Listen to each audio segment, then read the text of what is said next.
Nós estamos expondo o texto de Gálatas já há alguns meses. E na exposição, que é sequencial, chegamos agora a Gálatas 4, 21 a 31. O último sermão foi de Gálatas 4, 12 a 20, agora 21 a 31. Vou ler, peço que os irmãos prestem atenção nessa breve meditação nossa aqui da manhã.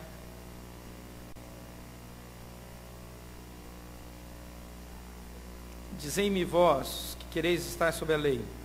Acaso não ouvis a lei? Pois está escrito que Abraão teve 2 filhos, um da mulher escrava e outro da livre. Mas o da escrava nasceu segundo a carne, o da livre mediante a promessa. Estas coisas são alegóricas, porque estas mulheres são 2 alianças. Uma, na verdade, se refere ao Monte Sinai, que gera para a escravidão. Esta é Agar. Ora, Agar é o Monte Sinai, na Arábia, e corresponde a Jerusalém atual, que está em escravidão com seus filhos. Mas a Jerusalém lá de cima é livre, a qual é nossa mãe, porque está escrito: alegra-te, ó estéril, que não dás à luz, exulta e clama, tu que não estás de parto. Porque são mais numerosos os filhos da abandonada que os da que tem marido. Vós, porém, irmãos, sois filhos da promessa como Isaque. Como, porém, outrora, o que nascera segundo a carne perseguia ao que nasceu segundo o Espírito, assim também agora. Contudo, que diz a Escritura? Lança fora a escrava e seu filho, porque de modo algum o filho da escrava será herdeiro com o filho da livre. E assim, irmãos, somos filhos não da escrava, e sim da livre. Vamos orar? Deus, muito obrigado pelo imenso privilégio de estarmos aqui nessa manhã.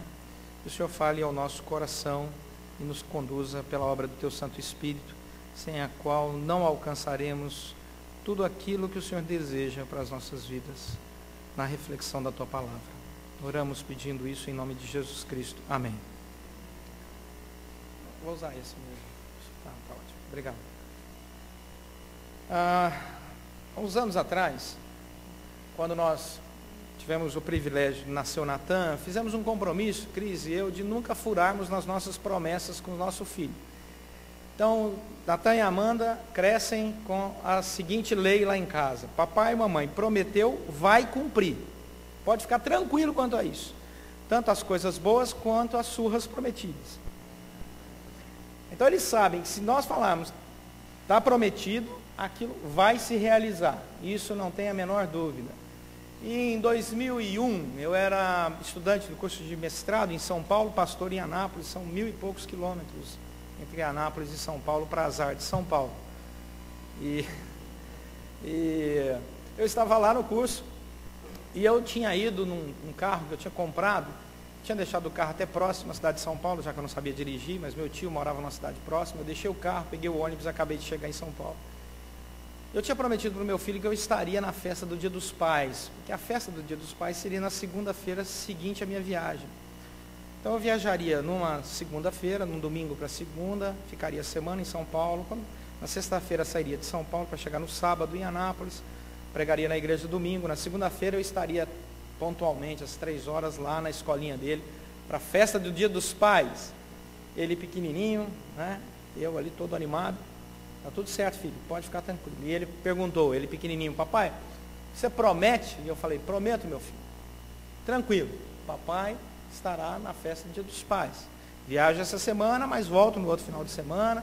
Na segunda-feira estarei com você, sem problema algum. Ok. Peguei o meu carro potente, eu tinha comprado um carro novo, muito potente, era um Gol 1.0, branco, sem ar-condicionado, vidro manual, né? E pus na estrada e fui. Estou lá no mestrado, aula segunda, terça, quarta, Cris me liga. E diz: olha, a escola mudou a festinha do Dia dos Pais e antecipou para sexta-feira. Eu falei: estou perdido. Então não será mais na segunda-feira, na sexta-feira. Na quinta-feira pela manhã eu fui no meu professor, um americano, e disse para ele em alto e bom som, né: professor, eu tenho que matar a aula sexta-feira. Eu vou sair no final da aula da noite de quinta-feira, mas sexta-feira eu não tenho como assistir a aula, eu tenho que viajar. Ele disse: esse é um direito seu, assim como é um direito meu dar falta. Educado, né? Compreensivo e misericordioso. Mas é um homem de palavra, porque ele deu falta mesmo. E assim, na quinta-feira de noite, bem tarde da noite, eu saí de São Paulo, fui para a cidade onde estava, peguei meu poçante, né, o Pastoral Car, e estrada. Pouco antes das 3, 10 para as 3, 5 para as 3, uma coisa assim, eu estava na porta da escola do meu filho. Desci o que restou de mim, sentei, eles reservavam sempre a primeira cadeira assim para mim, para que o Natan pudesse nos ver. E ele entrou, eu sentei do lado da Cris, a Cris olhou e falou: sabia que você vinha. Eu consegui, segui. E aí ele passou por mim, deu uma olhadinha de rabo de olho assim, riu, subiu, se apresentou vestido de índio, né? Foi uma apresentação muito interessante. Foi muito engraçado porque eles cantaram em grego. Foi a primeira vez que eu vi índio cantando em grego. Eu falei para a Cris: isso é grego koiné. Alguém aí aprendeu, né? Alegrai-vos sempre no Senhor, alegrai-vos no Senhor. Aí achei aquilo muito interessante e tal. Eu falei: isso aqui é escola, ensino índio a falar grego koiné, né? Então foi muito interessante. Mas ali estava um princípio educacional. E eles estão crescendo assim, graças a Deus. Nós prometemos, nós vamos cumprir. Palavra é palavra. Promessa é algo muito sério. Promessa é algo muito sério. Nós vivemos uma crise, meus irmãos, de interpretação. Por que vivemos essa crise de interpretação? Nós olhamos para o mundo e vemos autoridades no mundo inteiro prometendo coisas e não cumprindo. Nós vemos autoridades instituídas prometendo coisas. Não, eu prometo que vou fazer, vou realizar. E tempos, não deu, esqueci, pá. Ou então nem toca no assunto. Isso gera em nós uma dúvida na relação da promessa. Espera aí, se as autoridades não cumprem o que prometem? Às vezes encontramos esse problema das falsas promessas, das promessas não cumpridas, desvalorizadas, no meio educacional. Professores prometem coisas para os seus alunos e não cumprem. Professores deveriam ser mentores, mais do que simplesmente alguém que passe informação. Eu me lembro que, muitos anos atrás, eu conheci uma pessoa que se apaixonou por uma matéria que odiava porque teve um professor maravilhoso. E naquele ano ele falou: se apaixonou naquela matéria, compartilhou isso comigo. Algumas vezes nós encontramos essa crise hermenêutica dentro das famílias, porque os pais não cumprem o prometido com seus filhos, nem a surra. Nem a surra. E aí o filho, né, e a filha passa a não acreditar na autoridade do pai. Se você fizer isso, eu vou te bater. Aí o menino faz uma vez, não toma nenhuma palmadinha, né? Isso aqui vai para a internet, daqui a pouco eles me põem na cadeia por causa dessa frase, né? Não põe não, viu, Tio Carlos? Então, corta, né? Porque hoje você não pode, hoje você tem que pedir licença para o seu filho, para você recriminar. Por favor, meu filho, poderia eu te recriminar nessa sua ação, né? Peraí, pai, liga lá para o pessoal daí. Porque isso funciona no Brasil, esse tipo de coisa funciona. Então, você tem pais que perdem a autoridade porque não cumprem a sua promessa. Promessas duras ou promessas tão esperadas, sonhos. E você tem relacionamentos que acabam por causa de promessas não cumpridas entre marido e mulher, entre amigos que prometem segredo. Pode me contar que eu não conto para ninguém. 2 horas depois está no Facebook. Eu perco o amigo, mas não perco a notícia. Essa quebra de paradigma das promessas, ela abala muito o ser humano. E aí você entra na sua casa, pega a Bíblia e lê o versículo 28. Dá uma olhada no versículo 28, mantém sua Bíblia aberta, por favor. Gálatas 4, 28. Vós, porém, irmãos, sois filhos da promessa. Sois filhos da promessa. Você aqui nessa manhã, que crê no Senhor Jesus, que tem comunhão com o Senhor, quero te dizer uma coisa. A Bíblia diz que você é filho da promessa. Não permita que a hermenêutica atrapalhada do mundo, que essa interpretação equivocada de promessa do mundo, que a desvalorização de uma palavra tão forte que o mundo está promovendo afete a sua relação com Deus. Deus te chama de filho e filha da promessa. Ponto final. E Paulo então entra nesse texto, que é um texto riquíssimo, a carta aos Gálatas, porque a igreja estava discutindo entre lei e graça. E um grupo queria viver debaixo da lei. E ele diz, nós não somos os filhos da lei. A lei é apenas norma de conduta. A nossa relação com Deus é de graça. Nós somos os filhos da promessa. Nós não desvalorizamos a lei, mas nós não vivemos supervalorizando a lei, como se a lei salvasse. Porque o que salva não é guardar a lei, o que salva é a fé. E por causa da fé, nós guardamos os mandamentos. Mandamentos de Deus, não criados pela religiosidade humana. Então tem que resgatar também o princípio do mandamento divino, lá na palavra do Senhor. E Paulo então vai dizer, cuidado, porque nós temos que tomar muito cuidado com a nossa relação com a promessa. E ele resgata aqui a história de Abraão e Sara. Em Gênesis capítulo 15, Abraão está velho mesmo. Sara também. Em Gênesis capítulo 15, Deus diz a Abraão, Abraão, você vai ter um filho. Mas no capítulo 16, o tempo passa, o filho não vem. E Sara começa a duvidar da promessa de Deus, e Abraão também. Há no coração deles uma dúvida, peraí, como é que... Não, a promessa pode acontecer, mas vamos dar um jeitinho nessa promessa, porque Sara está velha, Abraão está velho. O texto diz que já não havia mais intimidade entre os dois por causa da idade. Mas aí, Sara pensa uma coisa magnífica. Sara fala, tem uma escrava aqui em casa, que é uma gatinha, que chama Agar. Olha, Abraão, vinha eu passeando pelo jardim, vi Agar, pensei, por que você não se deita com Agar e tem um filho? Abraão deve ter pensado muito antes de aceitar a proposta, né?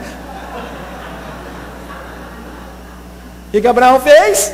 Sara, não recusaria eu um pedido teu. Vai ser difícil, mas por amor a ti, farei esse sacrifício. E Abraão foi assim, diríamos, tão producente, que Agar engravidou. E deu à luz a Ismael. Só que no capítulo 18, o Senhor vem e fala assim, bonito, hein, Abraão? Que beleza, hein, Sara? Vocês não entenderam nada. O negócio é o seguinte, Abraão, eu vou te dar um filho com Sara. A resposta de Sara foi uma risadinha. A palavra do Senhor, está rindo? Não, não estou rindo não, Senhor. Não estou rindo, imagina. Pois daqui 1 ano eu volto a ti. E você verá o filho. Vamos para Gênesis capítulo 21, 1. Depois você vai voltar para Gálatas, então marca o dedo aí. Gênesis 21. O que é que diz o texto? A dúvida da Sara, a idade avançada de Abraão, o jeitinho que não era o correto, mas Deus tem promessa.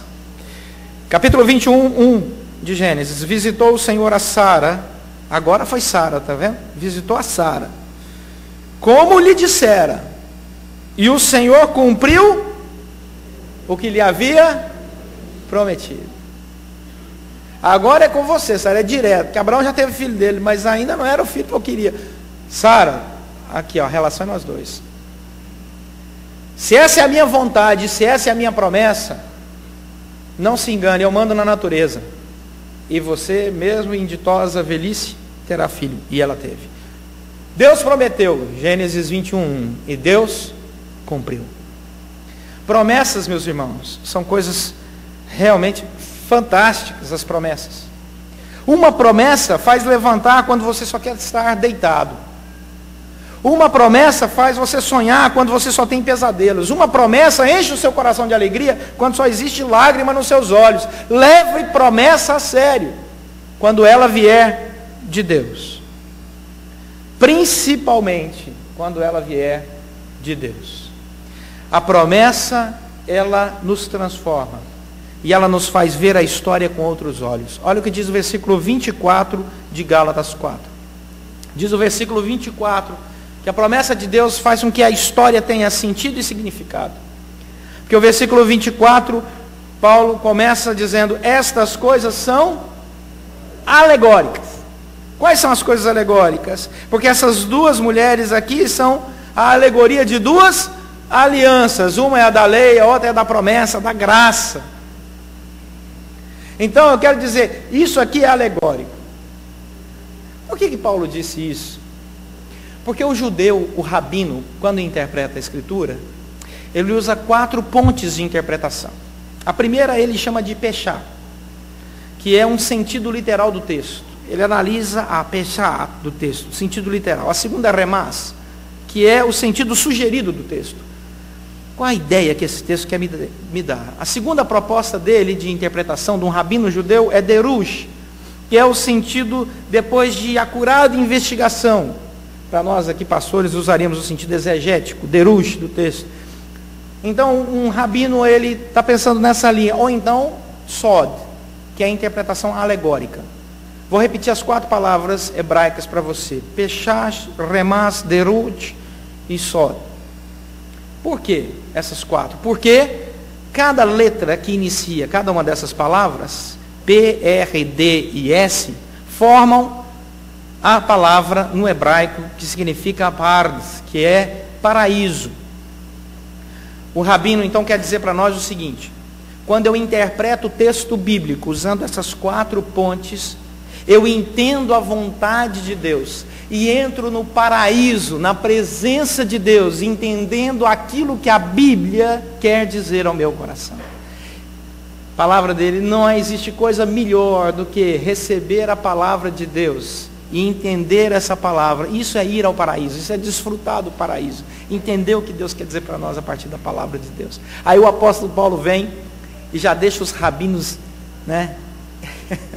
Já dá a linha de interpretação. Aí você entende, versículo 24. Essas coisas são alegóricas, ou seja, não use o sentido literal para entender promessa. Promessa não vai ser lida no sentido literal. Isso aqui é alegórico, então já estou dando a linha de interpretação. Quando você crê na promessa de Deus, você lê a história de maneira diferente. José leu a história de maneira diferente, quando os seus irmãos falaram assim, e agora ele vai nos matar, porque nós mandamos ele para o exílio, vendemos ele, acabamos com a vida dele, agora ele é vice-ministro aqui do ministério da igreja da Gávea no Egito. Aí o que José disse para os seus irmãos? Não tenham medo, porque eu sei que quem coordenou toda a minha história de sofrimento e me trouxe até aqui foi Deus. Vocês foram apenas um instrumento de Deus, eu os perdoo. Porque ele sabia das promessas de Deus para a vida dele, ele lia a história dele na perspectiva das promessas de Deus. Deus tem promessa, então eu vou ler a minha história na perspectiva da promessa de Deus. Segunda coisa muito interessante, versículo 29 de Gálatas 4. É que quando nós entendemos as promessas de Deus, ela nos faz entender também as catástrofes da vida daqueles que não creem nas promessas. Olha o que diz o versículo 29. Como, porém, outrora, o que nascera segundo a carne perseguia o que nasceu segundo o Espírito, assim também agora. Nós aprendemos a ver não apenas a promessa de Deus na história da nossa vida, mas nós começamos a ver que aqueles que não creem na promessa de Deus vivem confusão histórica. Qual é a origem do conflito árabe no Oriente Médio, meus irmãos? Ismael e Isaac. É a relação da descendência de Ismael e de Isaac. Esse é o problema lá. Esse é um dos graves problemas no Oriente Médio. Até o dia de hoje.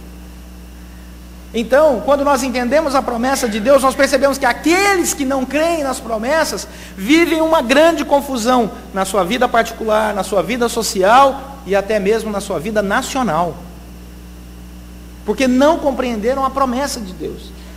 Não entenderam a aliança de Deus. Agora, essa promessa, meus irmãos, só tem valor para interpretar a nossa história. Só tem valor para interpretar a história da humanidade quando nós entendemos que essa promessa tem um autor. E o autor da promessa é Deus. Então, quando alguém diz assim, eu sou filho da promessa, isso não foi uma declaração autoimposta. Eu não me autoconsagrei pastor. Nenhum de nós aqui se autoconsagrou filho da promessa ou filha da promessa. Não. Deus nos escolheu como filhos e filhas amados. Então, o autor da promessa é Deus. Nós não inventamos. Um dia estávamos andando aqui na Praça Santos Dumont. Sou filho da promessa. Não. Deus encheu o nosso coração pela ação do Espírito Santo. Isso é comunicado ao nosso coração. Romanos capítulo 8, versículo 15 a 17. Ninguém pode tirar isso, está aqui dentro. É o Espírito Santo que diz. Então nós somos os filhos da promessa e o autor da promessa é Deus. Nunca se esqueça. Eu posso prometer coisas para o meu filho e para a minha filha e posso não cumprir. Eu já falei isso para eles. Eu posso estar num lugar e o carro estragar e eu não conseguir chegar a tempo. Eu posso estar num lugar e o avião atrasar, não conseguir chegar a tempo. Eu posso estar em um lugar e passar mal, ter um problema de saúde, não conseguir chegar. Isso pode acontecer com qualquer um de nós. Então, quando o autor da promessa é humano, ele está sujeito a uma série de fatores que podem impedir o cumprimento da promessa. Um médico pode prometer uma coisa para você e o seu organismo rejeitar aquele remédio.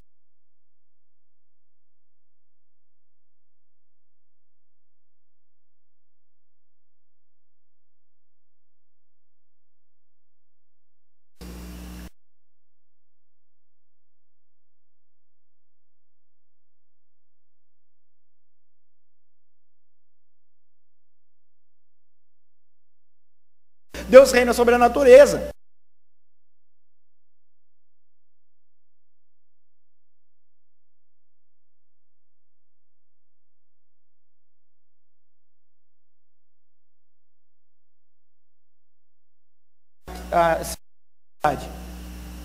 Quem vai impedir? Pastor, Deus me prometeu, mas não aconteceu. Deus é mentiroso? Não, você que não entendeu a promessa de Deus. Porque Deus não é homem para mentir segundo a palavra dele. Então cuidado lá. Cuidado lá, porque Deus não mente. Se ele tem promessa, ele vai cumprir. Onde a promessa de Deus está revelada? Na Bíblia. É aqui que está a nossa segurança. Aqui eu sei que a promessa dele vai se cumprir. Não na boca de qualquer outra pessoa. Paciência.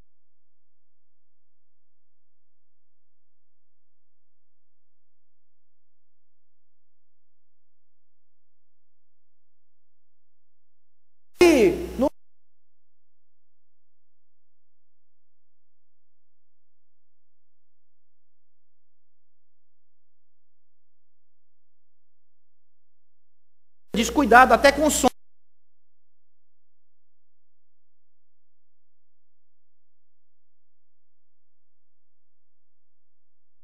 Promessa. E frustrando a vida espiritual de outros. E Deus vai cobrar deles responsabilidade por isso. Cuidado. Então a promessa de Deus está aqui revelada. Olha, pastor, o que Deus tem de promessa para mim? Pois não, então vamos lá, página 18, página 400, página 3. Aqui está revelado, pode confiar. Porque está na palavra do Senhor.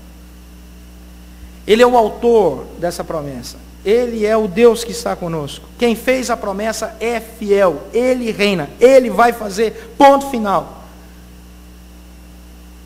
Maria, jovem, está parada e o anjo vem a ela e diz assim: você vai dar à luz ao Messias. E Maria, com toda a sua fé e lucidez, porque Deus trabalha na nossa lucidez, diz assim: tudo bem, anjo, a sua palavra é boa e tal, um grande privilégio, só tem um pequeno detalhe, ele não tem relação com homem algum. José é gatinho, mas ainda não. Para Deus não há impossíveis, Maria. Virá sobre ti o Espírito do Senhor, e você vai ficar grávida. Para Deus não há impossíveis. Se Deus prometeu na palavra dele, não há impossíveis. Meus irmãos, nós estamos caminhando para muito longe. A humanidade tem negado a comunhão com Deus. A humanidade virou as costas para Deus. A humanidade diz para Deus: nós não queremos o seu governo e suas promessas na nossa vida. Nós queremos construir a nossa história, com a nossa agenda, com um jeito de... Eu quero viver my way, né? Do meu jeito, do meu caminho, a minha história. olha Deus, vou virar as costas. E por isso a humanidade enfrenta guerras. E por isso a humanidade enfrenta a revolta climática, porque não soube cuidar da natureza. Por isso a humanidade enfrenta fome. Por isso a humanidade enfrenta a violência. E quando tudo isso acontece na humanidade, sabe o que os homens fazem? Ah, culpa de Deus. Você virou as costas para Deus. Você construiu esse meio ambiente quase inabitável. E agora vai dizer que Deus é o culpado? Sabe o que Deus fez? Deus providenciou salvação mesmo assim. Sendo todos nós passíveis de morte e inferno, Ele veio pessoalmente, se fez homem e habitou entre nós, cheio de graça e glória. Mostrou para nós como se vive sem pecado e que era possível viver sem. Morreu na cruz pelos nossos pecados e Jesus Cristo ressuscitou para que todo aquele que nele crê tenha vida e vida eterna. É nesse Jesus que nós cremos. Ele é o autor destas promessas. Ele disse e cumpriu tudo o que disse e vai cumprir o que ainda falta. O que é que eu levo para casa? Está na hora do almoço, pastor. Vamos voltar à história do Natan. É muito importante educarmos os nossos filhos e vivermos de tal maneira que as pessoas confiem nas nossas palavras. Se tem algo que o cristão pode usar para transformar o Brasil, é viver de maneira coerente com a verdade que professa. Se todos os cristãos brasileiros vivessem dessa forma, o Brasil seria outro. Estou falando dos cristãos. O Brasil seria outro. Mas muitos cristãos estão enchendo as igrejas no domingo e acreditando nas promessas do mundo na segunda-feira. E por isso andam para trás. E não conseguem aquilo que tanto Deus desejaria lhes dar, porque lhes falta fé e intimidade com Deus na caminhada. Quando eu volto a essa história do meu filho, eu quero dizer para vocês que ele sabe, graças a Deus, assim como a Amanda, que a maior promessa sobre a vida deles não foi feita nem por mim, nem pela minha esposa, mas por Deus. Ele é o autor e consumador da fé deles. Ele tem promessa para eles.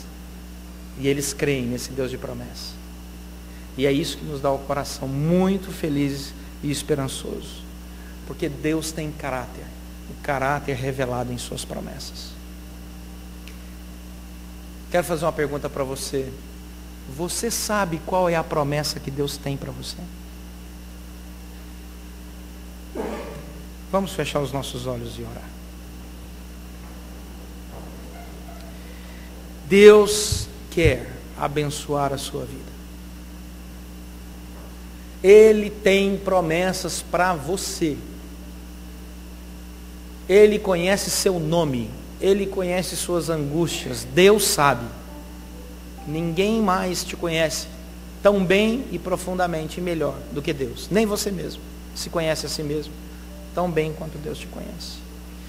Jesus não morreu na cruz e derramou o seu sangue e ressuscitou ao terceiro dia para que você vivesse longe das promessas dele. Não, ele veio e fez tudo isso e colocou fé no seu coração para que você creia e viva andando pela fé.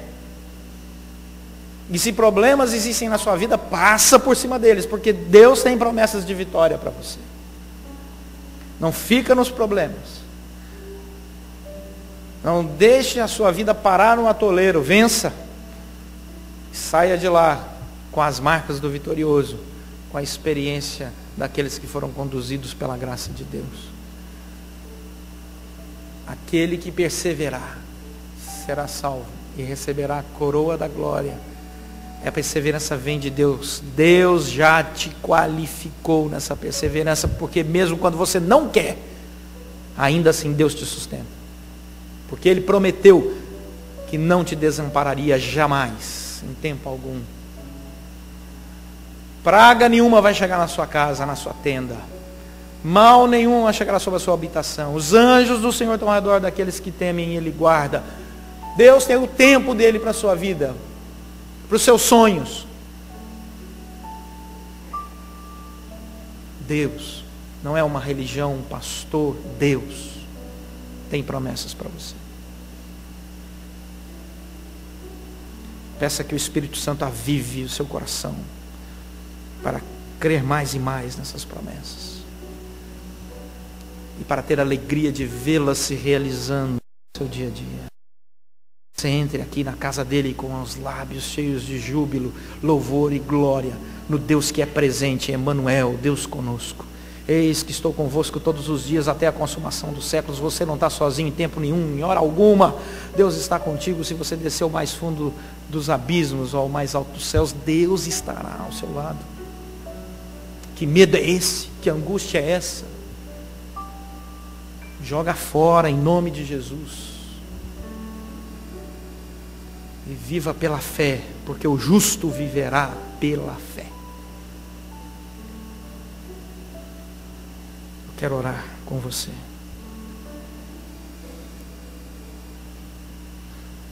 E eu quero pedir em nome de Jesus que, se você deseja uma oração especial, aí mesmo onde está, eu não quero que você venha à frente, não. Você levanta a sua mão, porque eu sinto que você deseja uma oração. Ao levantar sua mão, eu quero orar por você.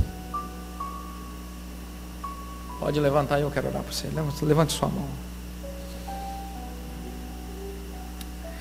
Senhor, nosso Deus e Pai, o teu povo está aqui porque o Senhor trouxe. Alguns vieram aqui sem vontade de vir. O Senhor sabe. Alguns vieram aqui, Senhor, com um coração em frangalhos. Mas em nome de Jesus Cristo e pelo poder do teu Santo Espírito, restaure esses corações agora. Pelo poder da tua palavra, pela obra do teu Santo Espírito, aquece aqui os corações, ó Deus. Reaviva na memória espiritual de cada um as tuas promessas. E nos dê a alegria de vê-las se tornando realidade uma após outra, uma após outra, uma após outra, para a glória do Senhor.